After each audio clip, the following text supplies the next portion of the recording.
Flow Factory podcast, home of the legends, and we back with it. A Miami Pace legend, former Hurricane, former Raider, former coach at FIU in Miami, and current coach at USF out there killing it on the field now. Yeah, man. DeMarkus Van Dyke. What it do, my guy? And what's good, dog, man? Glad to be a part of your show, dog. I've been seeing this thing blow up, man. I gotta get on this thing, man. Man, thanks for pulling up and hanging out with me, man. It's a pleasure, bruh. It's a So, pleasure. I like getting the dudes that so you was a legend on the player side, and then when you guys get on the coaching side, I think y'all have a unique perspective of the game and a lot of other things, man. So, first of all, congratulations on the USF job being out there. But how's it been for you so far? man, it's been awesome, man. I love it here in Tampa, man. I think the biggest thing, man, people know that I didn't know about Tampa, that it got so many type of like nice restaurants out here, man. Like Oh, my the food's great out there, the man. food is awesome, man. Yeah. Food is awesome, man. What's your The what's city your is favorite place nice, to eat out man. there? Huh?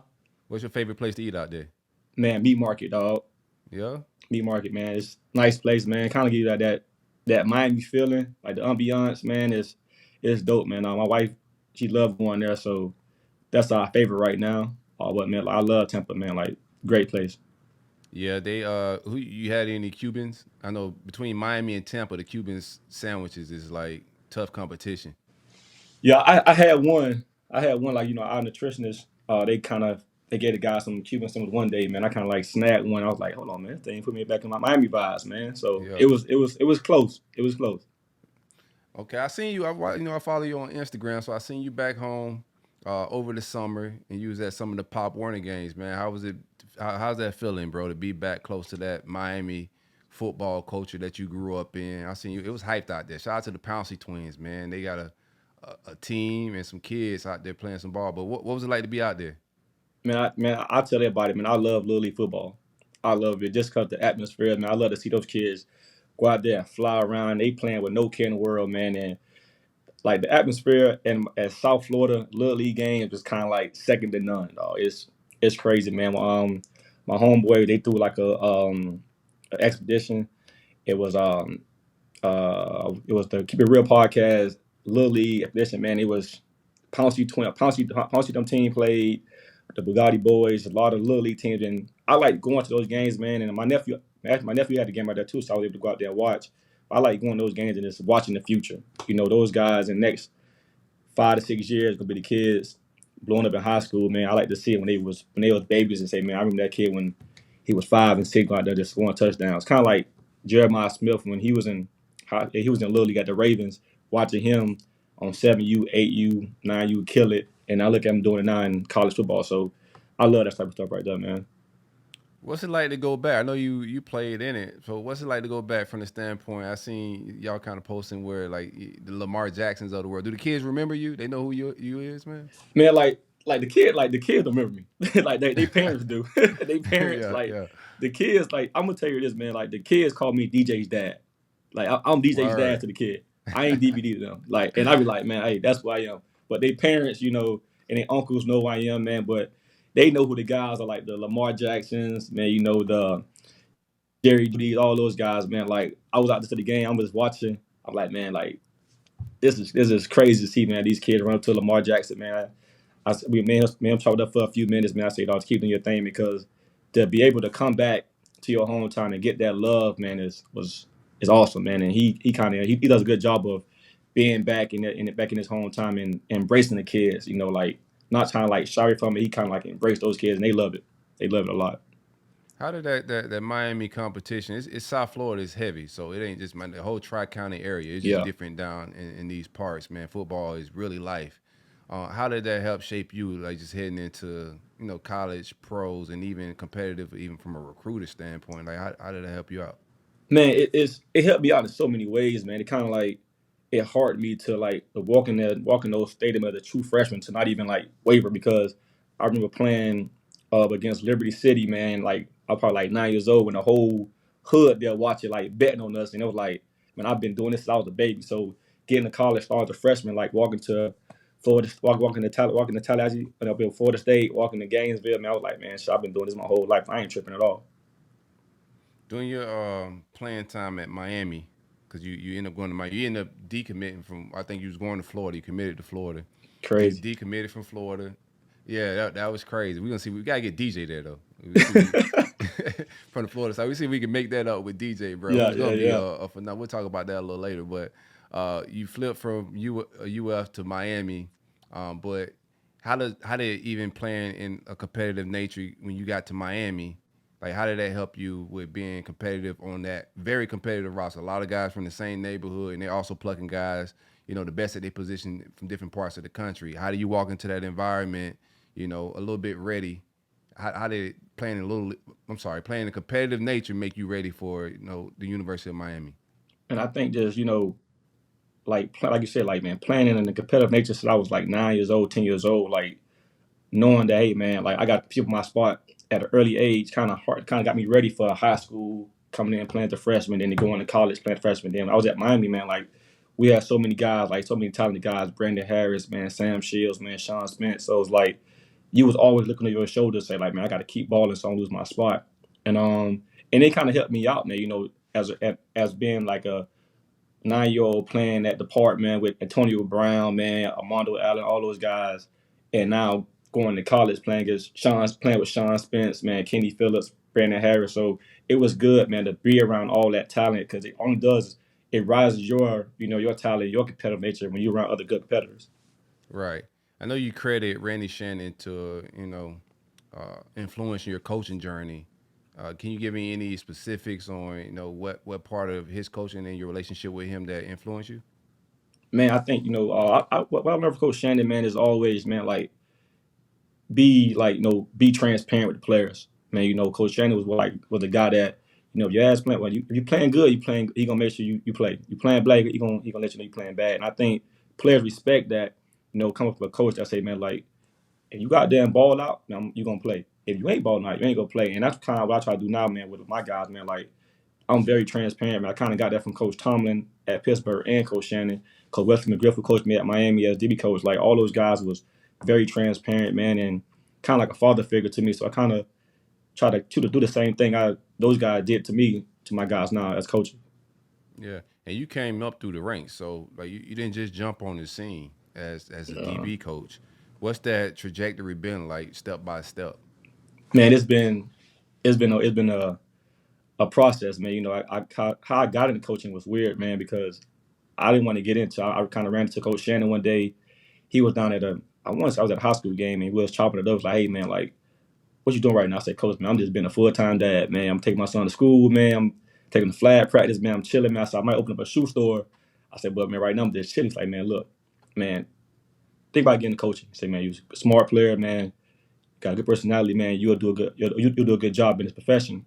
So I thought about it for a little minute. We kind of flirted, you know, about being the G up there at Florida. I was like, nah, I'm not ready for that.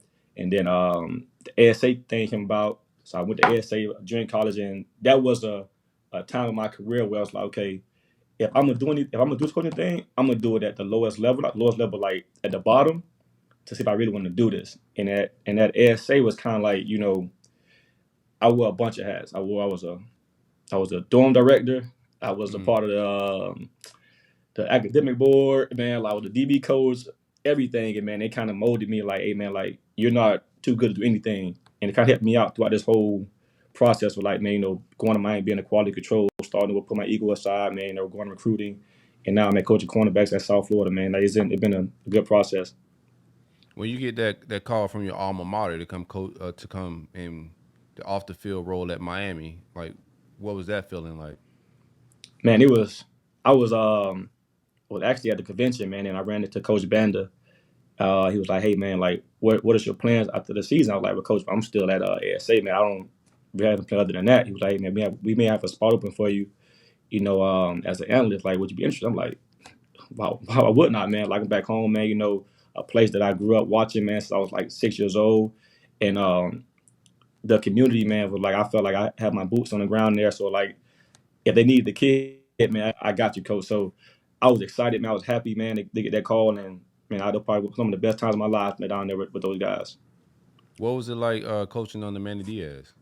Man, Coach, it was awesome, man. I learned a lot from Coach Diaz, man. He's probably one of the smartest coaches I've been around, man. Like this X's and O's, man. He's good. He's a good family guy, man. It was awesome, man.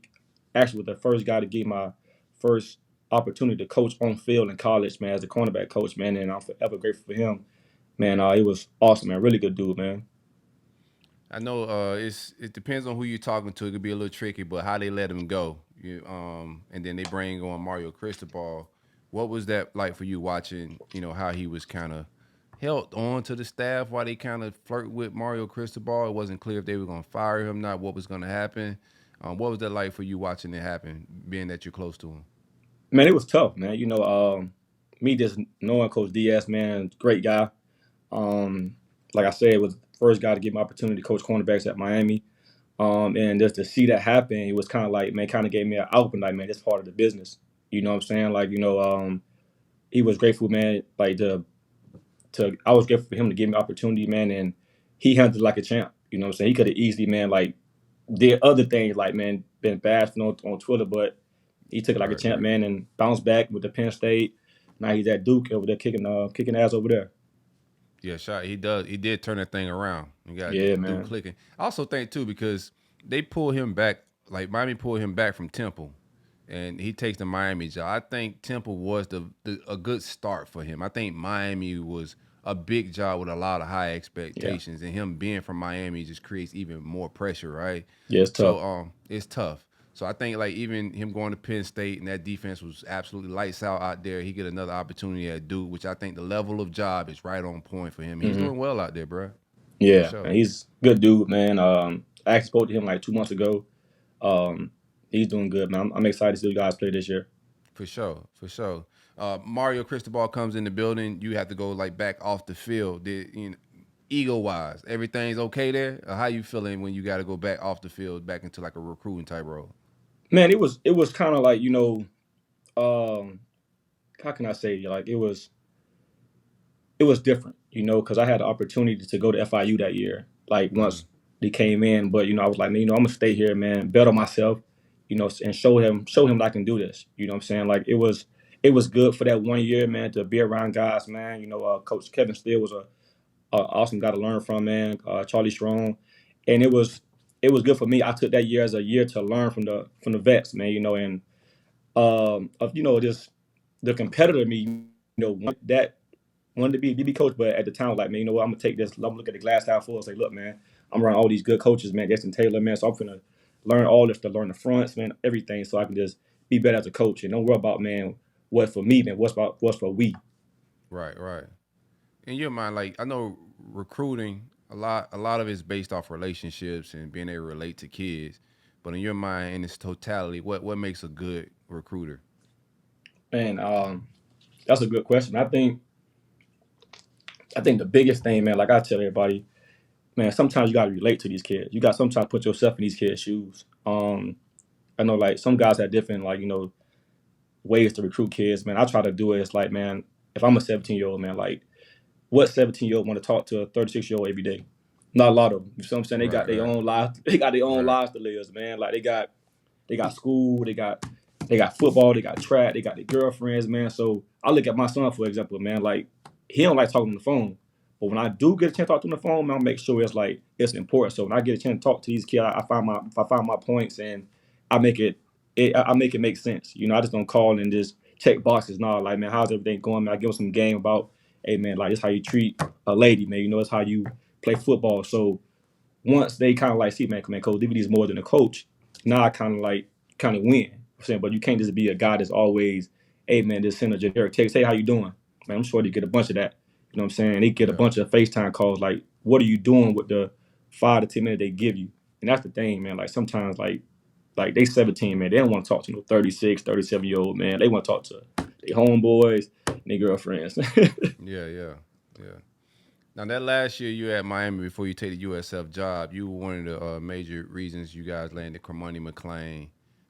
So you had a good recruiting class, and then USF and some others come a calling for you to come on the field. How tough of a transition or decision that was for you You mean when I was say it again? when you getting ready to leave Miami? So your last year at Miami, I know you had in the recruiting fold, you had guys like Cormani McLean and some others. How difficult of a job or how difficult of a decision was it for you to make that to leave Miami to go to USF? Man, it was difficult, just because just being in the place, man. I was kind of familiar with, I was comfortable with, man. I was back home. Um, to say, man, hey, I got to go take this job and help myself out. It was tough, man. It was funny, man, because Golders always give me some stuff about it, man. Like when he called me the first time offering the job, I kind of turned it down. I was like, nah, I ain't ready yet. Like I'm gonna do this thing here, and it didn't happen. And I ended up going to FIU, and then once it came back around again, I said do it. You know what I'm saying? So it was tough, but I'm glad I made that jump, man. As Coach Golders is an awesome dude, man. These guys up here, this is a great staff, great city, great team, man. I'm glad I made the decision. How is it? How is he as a coach? He seems like a fun coaches type dude. I like his like the style. I think that first half of the Miami game, y'all had me just watching. I was like, maybe they could pull this off. They going score for score. I Yeah, like his offense. I like his style of play. What's he like to work for? man, he's awesome to work for, man. He's one of those guys, man, that bring the juice every day in practice, man. He always look for me in 1-on-ones, like he'll run over to me, talk trash to me, and I'm with it. I'm from Miami, man. We gonna talk trash regardless. So uh, he's a he's kind of a guy that, man, like kind of took a chance on me, man, and I'm forever indebted to him, man, because he didn't have to do that. You know what I'm saying? So great dude, man, great family, man, great coach. And like you said, man, his office is awesome, man, and I'm excited for this year for us, man. What's your main focus this year? I know you guys went 7-6. Like, what's your main focus on improving the secondary and getting you guys to a better bowl, maybe a win versus Miami and Florida? Like, what's your overall goals? Man, I think this getting better every day, every game, man. We got a lot of guys come back, off the team, man, and that third year going into the defense, make that jump. I think we're gonna I think be good team this year, man. I'm excited for us, man. A bunch of guys come back, a bunch of guys are hungry. Last year we went 7-6, man. It's an exciting team. In the secondary, now we just got to go out there. Those PBUs we made last year got to become interceptions. And I think that was the biggest thing this offseason for us is making the next step. Taking that next step to make plays, become playmakers. And I think we're going to do that. Now you guys brought in, I think, like 50 odd players through the transfer portal. Like, how hard does that make you guys' job in this era? Like getting such a high number of new players on the roster to get ready, spring and then fall camp. And I think the biggest thing is getting the right guys. That fit your culture, man. Like you say, we brought in 54 kids, man. I think the 54 that we brought in are 54 kids that fits what like we do here. Not a lot of not no ego kids, man. Kids that want to work. Blue collar kid like our staff and our other players. And I think if you get the right guys, man, it fits. And if you don't, that's when things go left. And I think Coach Golish did a good job of like identifying those guys and making sure like he turned over every stone to see, okay, man, this kid for us. Because there was a lot of kids that wanted to come, but they didn't check the boxes, and it was like, man, nah, we can't bring it in our culture. Yeah, that's gonna be how many new kids you got in your secondary? Um, that's a good question. I know you got the boy from Tennessee. I'm forgetting Rutgers. I think his last name is Right. right. Oh, so Ruck was here last year. He was here last year. Like for this year, we have only one. I got one guy in my room. That's new. Isaiah guy came from Georgia State. Um, is a cornerback. And the second at safety we got Bugsy. Said I think that's it. Only two guys at safety. That was transferred. Everybody else are freshmen. Mm. So how do you approach the Miami and the Florida game? You guys will come in significant underdogs. Like, what's your approach to those type of in-state games? Because those wins could be big for you guys, even if it's a Yeah, close game. yeah. Even being competitive, I think that could be big for you guys. So, what's your approach from a defensive standpoint?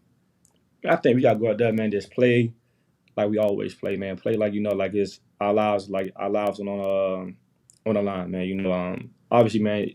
Those are big games, but we can't make it a big. No, we can't make it bigger than what it is, man. We gotta treat every game the same, and I think our guys gonna have that chip on their shoulder. Just I kind of like this generically because of they probably didn't get recruited by those teams come out of high school, so they gonna have a chip on their shoulder. We got a few kids on our team that's from Ocala area, a few kids on our team from Miami, so they gonna have that chip on their shoulder. But I tell my guys last year we played against Bama, I said, look, man, like go out there That and play with Bama guys game like was that Bama. Y'all had me locked in that Bama game too. I thought y'all yeah. was about to pull it off, boy. Hey man, we did good for the first 55 minutes, the last 55 minutes, man. We kind of like a lot of guys started to do a lot of other thing and they kind of like folded. But that game was like, man, just go out there and play our game. You know what I'm saying? Like we're gonna play man. We didn't try to go out there and trick nobody. We're gonna play man, and it worked well for us for a minute. You know what I'm saying? So we're not gonna go out there and make it bigger than what it is, man. Like those guys put their pants on just like we do. How you guys overcome that? Because it seemed like you guys played like the Bamas of the world, the Miami's of the world, good in the first half last year, and it seemed like that, or the second half, you guys kind of wore down. Like, how do you guys change that aspect of it, or how could you operate differently this year for that not to be an issue? I think, man, I think the biggest thing is, man, we just got to go out there and just stay locked in for 60 minutes. Don't look at the scoreboard, man. And I think what happened to a Bama game. A lot of guys started to press. Try to do stuff outside their technique, their assignment, and it kind of folded. I think we was there physically, mentally. Our sprint coach Gio, man, probably one of the best in the country. So he had our guys ready to go. I think we got this as a staff got to stay locked in the whole 60 minutes, man, and see how this thing shake out. Yeah, how do you prepare these guys? I mean, when you play defensive back, it's a little different than the game is today. So, like, the ball's being pitched around a lot. Like the spreads is just crazy. It's a lot of different schemes they're gonna face from week to week. Is there any differences in where you was coached as a DB than where you coach now?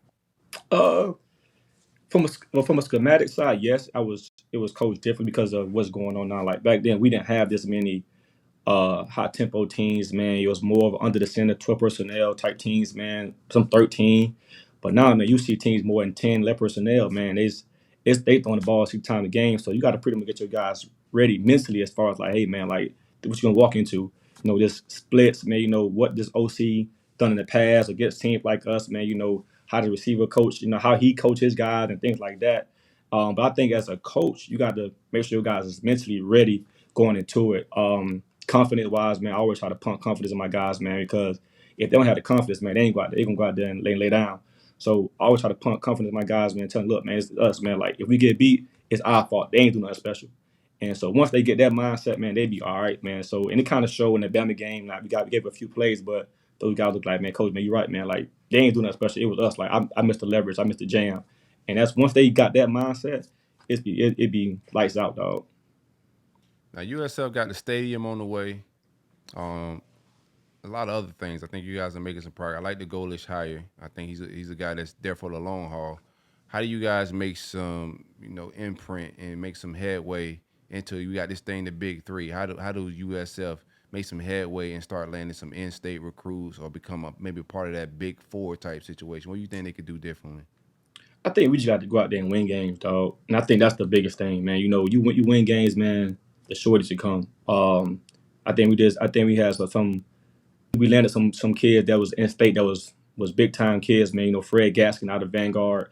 He was one of those guys that had a bunch of P4 stuff going on. Ended up coming to us, man. So if we win, man, and be competitive and go out there and do our thing, man, we gonna get those kids, man. I think if we make a jump to whatever conference, man, it is what it is. But I think the main thing is winning, man. We go out there and win, man. It's over with. Now, where you at? Are you the first offer for your son? Man, hey, he already know what time it is, dog. He already know. So what's the plan? I know you go at the end of the day you're gonna let him make a decision and whatnot, but what's he's gonna be one of those dudes. Shout out to him. Very long kid, tall kid. I watch all the little Instagram clips you put up. He's gonna be one of them guys. Man, What's appreciate that, dog. nice? All love, bro. Like I like watching like the young boys, watching your son, also Abe Elam's son, is watching Yep. these young boys. That were from my era, and now their sons are out here killing it. But how do you plan on handling the recruiting? Are you gonna be going on official visits and whatnot as a coach too? Man, it's funny you say that, man. My wife brought it up to me, man. Man, if God continue to bless that young man and I have opportunity to, you know, be in this top five, it's gonna be a decision he gotta make for the family. Hey man, dog, hey, you gotta come play with daddy. You know what I'm saying? But I'm a I want him to pretty much enjoy this process, man, and make decisions on his own. I'm not gonna swim anyway. If I'm at a school and he want to go somewhere else, I'm saying, hey, dog, like that's your path. I want him to do his own path. But hopefully, man, by that time, man, he he he loved me. He loved me a lot, and just come follow his dad. What's that like, man? Watching you coach him, and develop him. Like you've been through it already, like from high school to college, and he's kind of just taking the same path. He's a highly regarded high school player in his class. The future looks bright where he's gonna be heading down the same path as you. Is it a little bit of full circle moment for you? Yeah, man, it's definitely a full circle moment, man. I was talking to my mom about it, and I was like, man, when I was this age, man, like how good was I? She was like, man, you wasn't as good as him. Like it wasn't even close. So like he's like the trajectory of him, and it's kind of like it's way higher, way higher than mine, man. And I think just watching them, like to see like him going through the same thing as far as like just growing pains, him getting taller, seeing him getting faster, man, him just picking the position. Because I played receiver in Little League and DB, he did the same thing, and we got to that ninth grade year was like, no way, we playing cornerback, and kind of like the same thing, the same exact footprints. Man, I'm excited, for his future. I just tell him, man, just work hard, man. Like you work hard, you get rewarded. You don't get rewarded. So he knows, like, man, I don't coach him hard. I just give him a lot of father advice, like, hey, man, like, because he always asks me, man, Dad, why this kid didn't make it? And I was like, well, he didn't make it because of this. You know what I'm saying? So I kind of make sure he knows why kids make it and why kids don't make it. Yeah, bro. That's just invaluable information, man. If your pops made it to the NFL, bro, it's hard. Like sometimes I have my son out there and I tell him to do certain things. He look at me a little crazy, like, and then he'll tell me you do it. Like, bro, like, Hey, no, I can't run the hills with you right now, my boy. You know what I'm saying? Or I dog, can't. dog. Some of these drills I'm trying to get you to do, I really can't hop off my knees onto my feet right now, bro. Like, Yeah. not at least not consistently. You know what I'm saying? But this is a great workout for you, man. For And you you, should be able dog. to And do this it. for Yeah, you. for Ain't for me, dog. you, It's for you, dog. for sure, for sure. But yeah, man, I think his kid's got a bright future, bro. I think he's got the right pops in his corner, man. It's a beautiful thing watching you operate, man. How is this whole thing shaped? Because the family, I talked with Sider about this last week. The family got to go through this journey with you, Yeah. And I know you're not as home as much as you want to be. You got to get out, recruit. You're gonna go on road games. Coaching hours is a lot. Like, how much of a toll does it? How does it affect your family? Man, I'm gonna tell you this, man. My wife was a soldier, man. My family's a soldier. They're soldiers. And like I try to, make sure the time that I do have off, man, it's with them. A lot of my decisions I made, like this past off season, I had two opportunities, man, to go to other places, man. But I kind of like, you know what, man, it ain't right with my family. We just moved up here, man. I ain't finna do this. I ain't finna do like that again. So I try to like make sense of it all as far as like, man, put myself in their shoes, man, and like if I got a little 15-minute break, hey, I'm FaceTiming them. We got like a weekend off, hey man, let's get on the road, man. Let's go somewhere, let's go to man to the beach, whatever, man, because they do a lot, as far my wife does a lot as far as like, taking my son to school, my daughter to dance, man, and being to practice, being at my games, man. So it's like whenever I get a chance to reward them, man, I'm there. Yeah, I seen you out on the boat. Where you was at, bro? I was in Cabo. Man, it was fly, bro. You inspired me, man. I see my daughter's going to FIU, man. So me and the wife wanted to take a Euro trip this summer. We kind of scrapped it because it's like my daughter ended up enrolling in summer A, and Okay. it just got real hectic. Real, this parent thing is a job itself. So Oh my God, it, bro. it got too hectic, so we kind of shut it down. And then I'm watching you on these fly boats. You know what I'm saying? I'm like, bro, I got a lot of FOMO. I need a big time vacay, man. What was that like for Hey, you to get away for a little bit, man? huh? What was it like, man? What was the vacation like for you? Man, it was good, man. My first time opening Cabo. Man, I think just like this getaway, you know, um, it was good for me and my wife. It's great just to unwind, man, and kind of like go over there and recharge. Going Yeah, to the season, man, it was good, man. Like I say, man, Cabo's an awesome place, man. Good food, good folks out there, man. I was kind of scared at first, because that's what I'm about to ask you. Like Mexico and some of these places you hey, be going, bro, you got to watch it now these hey, man, we days. was driving, bro. We were driving like with the Uber driver, right? And we kind of like going through like the little hills and all that. And I'm like, yo, man, where we going at? And like, buddy didn't speak no English. So I'm like, hey, I'm like, yo, where we going, man? Like, the GPS say you better make it right. But it was all good. But no, it was a good little time, dog. Good time over there. That's what's up, man. Back to some football. I know we got sidetracked to some family stuff. Back to some football. How does because NIL is big these days, and no, it's a part of recruiting. What's your approach in that capacity when the kids uh, making that decision? You know, education, all that matter, but nowadays the finances matter too. Yep. Um, man, that's what I do, man. I try to tell them shorties like this, man. Like, man, what's the long game? If the long game is getting NFL, man, you go somewhere, you're gonna get developed, man, you're gonna have a chance to play. Because if you go somewhere, man, you take the money, man, you ain't getting developed, you ain't playing, man, you ain't getting the loan money. The little money they give you right now, man, 100,000, 200, it's good money for right now.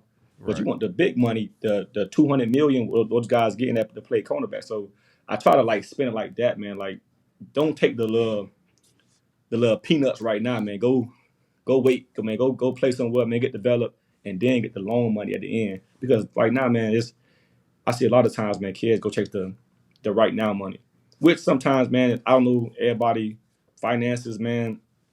But if you got goals, man, I know if everybody that's playing football right now, they go to go to the NFL. So if that's your goal, man, why not put yourself in a position where you're gonna get developed, you're gonna play? Because if you're not playing, you're not going to the NFL. That's Like, facts. You gotta get tape. yeah, you got to get tapes. Like, so I don't care where you at. You could be at, you could be in SEC, man, at AAC, man, the MEAC. If you ain't playing, man, they ain't gonna take you. So go somewhere where you gonna play, get some real snaps, get developed, and then, man, go get that big money, man. Because NIL, man, it's good. I'm all for it, but sometimes those kids make they factors, like majority factor be NIL, and it kind of like it hurt them in the end. Yeah. Do you as being at like not saying a small program, a smaller program than the big dogs like Alabama, Georgia, Florida, Florida State? Do you have? I spoke to some coaches that develop kids and then they get poached by a bigger program because of NIL and being on a bigger stage. Yeah. Do you have that in the back of your mind when you developing these kids? Nah, man, because I feel like, man, like, man, my job is, man, is to point to these kids, man, regardless where they at. Man, if they either they here, they there, whatever. Like, my job is, man, God put me here, man, to develop these kids, man. I don't really care. Like, obviously I care if they stay, but if they don't stay, man, hey, look, man, there's no love lost. I lost a kid last year. Well, this season, man, he went to Cal, man. Like, I'm his biggest fan. You know what I'm saying? Like, I just want to see these kids get it, get developed and reach their goals, man, because I had a coach that did the same thing with me in college. Man, Coach Western McGriff. He developed me. Like, so I don't get like bitter about it. It is what it is, man. Like, I can't change it. But my goal is to make sure, man, if I got you for a year, 4 years, you gonna get everything out of me. Everything. I promise you that.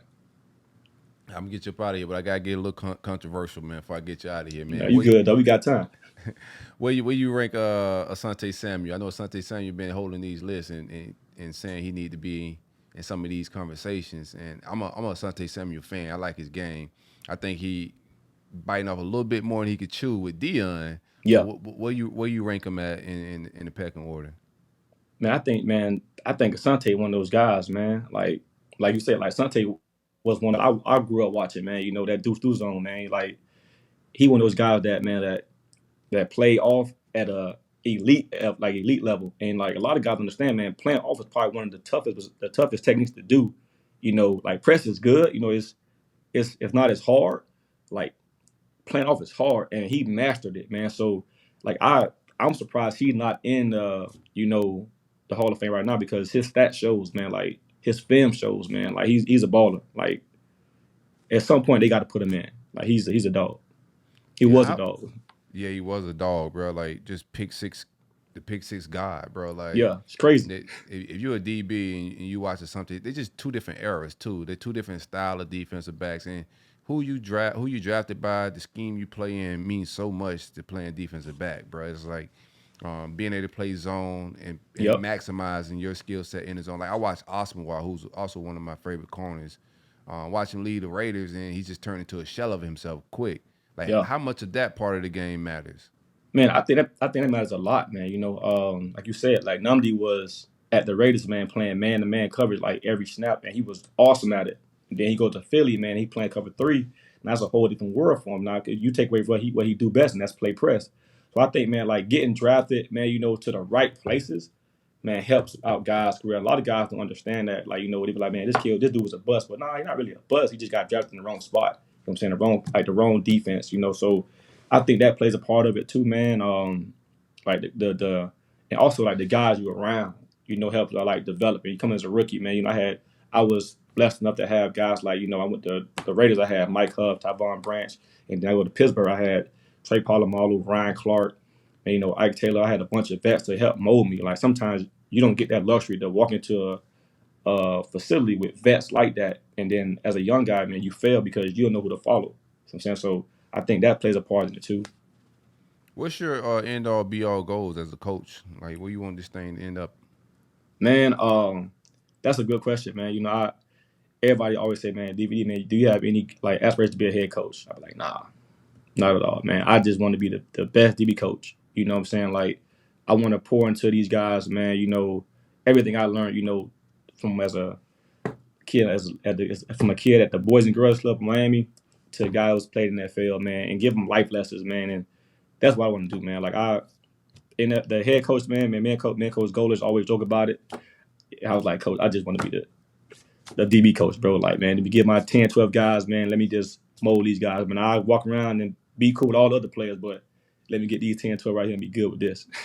Do you have any aspirations to go to the pro level, or is it more of a college thing for you? Man, that's the goal.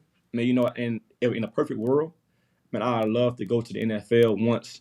Like, I love to go to the NFL once DJ get to like the 10th, maybe the 11th to 12th grade. So it won't be no type of, you know, conflict of interest for him. You know what I'm saying? Yeah. So he get a clear head, like, man, look, I ain't got to go to X, Y, and Z because my dad is here. I want him to enjoy his process, and I could be able to go on those visits with him to enjoy the process as a dad, So that's at some point I would love to go to the NFL, just to get the guy his way. It'd be for like a year, then I'd be back in college. But I just want to at least let him enjoy his process because he earned it, man. And I want to be there as a father to like, hey man, like be proud, like man, that's my boy there. Now, I think the decision making process, like from a recruit, if you're a college recruiter, and they're recruiting DJ, I think they got to come with their game plan on point, right? They come in with a guy that has recruited before. If you're in the pro level, and also played this game at a high level, what's that approach has been? Has any coaches hit you up yet? Like, what's that process been like for you? Man, nah, no, nobody hit me about him yet. Man, Nobody yet? I just have my boys, man, that I'm cool with, man. My boy T Rob at Georgia. That's like DJ Uncle, man. Like it's like Yeah. I got videos of him, working out DJ when DJ was like 10 years old. Corey Raymond, at LSU, man. We took him up there this spring to watch LSU. But those like this and Coach Terry Jefferson at Miami. Coach TJ, man. Like that's like my little bro, man. And DJ love Coach Terry, love Coach T. Rod, love Coach Raymond. So those are probably the only guys. But it's not like no recruiting. It's like if I'm on the phone with T. Rod, he'll say, "Hey man, tell DJ I said what's up." Like man, I'm gonna get him, but nothing really serious right now. Relationships is everything, bro. And he got some ghosts. It's like Corey Raymond, T. Rob, like those probably the DB coach ghosts of like our era, right? Yeah, They're getting older, but those are the goats, bro, for sure. yeah, man. Those are the guys I'm trying to be like, man. That's the T. Rob, the C. Rays, man. Those guys, the Wesley McGriffs, those guys, like you said, of our era, man. Like I'm trying to follow those guys' footsteps. What's your goals for this season, man? When the 2025 season is over, what you wanted to say for your secondary, the USF football team? Man, I want to be one of the best in the country. I want to be a conference champion, man. That's what it is, man. The conference championship of the team and best secondary in our country in the country. That's what's up, man. We kicked it with another legend, DeMarkus Van Dyke. Nah, I you the legend, appreciate you dog. hanging. I'm the legend. Hey, I appreciate that, bro. You know I gotta clip this up. Nah, you know you I the got. legend, bro. You the legend, dog. You the I legend, dog. appreciate that, my boy. I appreciate it, man. One brick at a time, right? You know what I'm Most definitely. saying? Like this thing, bro. Like it fluctuates. Like content, I started this a long time ago, dog. One of the few that was in this space covering Florida football in its entirety. You know what I'm Yeah, saying? So I've watched a lot of careers change. I watched the players go from high school to pro. But one of the consistencies I've been just in this. The logos have changed. The cast members has changed. but I've been consistently around this thing, just doing it. So I get a lot of respect from a lot of guys like you, Sider, and that means more to me than anything else, right? Like Yeah. I got the respect of like legends, and then for legends to come on here and call me a legend, that means it even more, bro. I appreciate you, brother. Oh man, you a legend, dog. Man, let's keep this thing going, dog. For real, for real. I remember just watching from like from afar. Like I say, man, this nigga finna blow up. This nigga finna blow Yeah, up, yeah, man. yeah. It's just the beginning, man. We got some things. I've been talking to you behind the scenes. We got some things we're gonna roll out here, but I think it's gonna be groundbreaking, partnering with the right people from Yep. Miami all the way to Palm Beach in the Tri-County area. We building the monster. We trying to make an impact. That's the most important thing, bro. Is making impact on the youth, where people Yep. remember you in good ways. You know. Yep. All right, man. I appreciate you, my boy. Love. I appreciate you, dog. Anytime, bro. All right, but I'm gonna follow up back up with y'all to the season for Okay, sure. cool. Let's do it. All right, we gotta catch each other in person. I know we was trying to make it happen uh, This early summer. in the summer. Yeah, Yeah. yeah, we were trying to make it over the summer. We kept missing each other. You know what I'm saying? But we're gonna make it happen in person, man. Down in Miami or out there in Tampa for sure. Well, definitely, dog. Let's do it. All right, man. We out. All right, bro.